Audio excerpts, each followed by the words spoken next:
Қала тұрғындары пешті және газ жабдықтарын дұрыс пайдаланбау улы газмен улануға әкелуі мүмкін. Тілсіз жаудың бірі улы газ. Иіс тиіп улану көбіне адам өліміне алып келетін келеңсіз оқиғамен аяқталады. Шымкентте жылыту маусымы басталғалы бері газдан уланудың 4 жағдайы тіркелді. Түтінге тұншығып 6 адам қайтыс болды. Ал Абай ауданының өзінде 3 адам улы газға уланып жан тапсырды. Антикөрсеткіш өткен жылмен салыстырғанда 2 адамға артты. Қауіптің алдын алу үшін Абай аудандық төтенше жағдайлар басқармасы мен аудандық прокуратураның өкілдері бірлесіп жадынамалар таратып рейд ұйымдастырып жүр.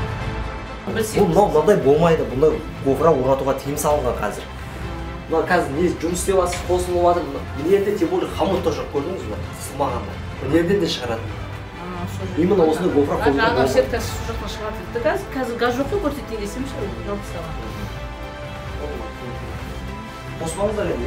Қосыватқан жоқпыз, келіп өздері қолды тексеріп болды дегенде қосамыз ғой. Бұл Қазығұрт шағын аудандағы жеке тұрғын үйлердің бірі. 1989 жылы туған үй иесі газ колонкасын пайдалану кезінде иіс тиіп опық жеді. Түнгі сағат 2-нің шамасында бір өлімнен қалған азаматша дер кезінде көрсетілген медициналық көмектің арқасында аман қалды. Сала мамандары оқыс жағдайдың себеп салдарын анықтап, қарапайым қағидаларды сақтамағанын айтады.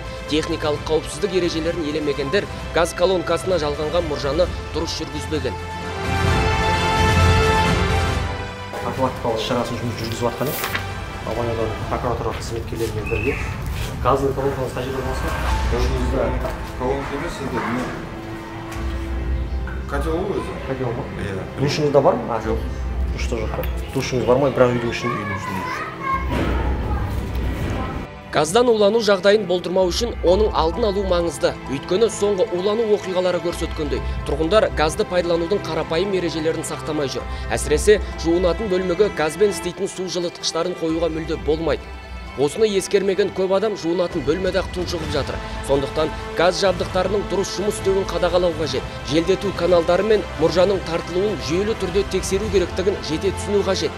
Бастысы, әр үйде газдың таралуын сезетін дабылдатқыш құрылғы болуы маңызды. Қала тұрғындары пешті және газ жабдықтарын дұрыс пайдаланбау улы газмен улануға әкелуі мүмкін. Улы газ қауіпті, себебі оның иісі және түсі жоқ. Жылына 2 рет күзгі көктемді маусымда мұржаларды күйеден тазартып, түтін тартылуын үнемі тексеріп, бақылап отыру керек. Газ су жылытқыштарын тек ас үй мен от жағу үй жайында орнату керек. Газ жабдығының түтін және желдеткіш каналдарының жарамдылығын және уақытылы тексеруін қамтамасыз етіңіз. Өзіңізді және жақындарыңызды қорғаңыз. Уважаемые жители города, неправильная эксплуатация печи и газовых оборудований может привести к отравлению угарным газом. Угарный газ опасен тем, что не имеет запаха и цвета. Абай аудандық төтенше жағдайлар басқармасы мен аудандық прокуратураның өкілдері ұдайы жүргізілетін түсіндірме жұмыстарының нәтижесі тосыннан келетін тілсіз жауды болдырмауға көп көмегін тигізеді дейді. Сондықтан сақтансаң сақтайды.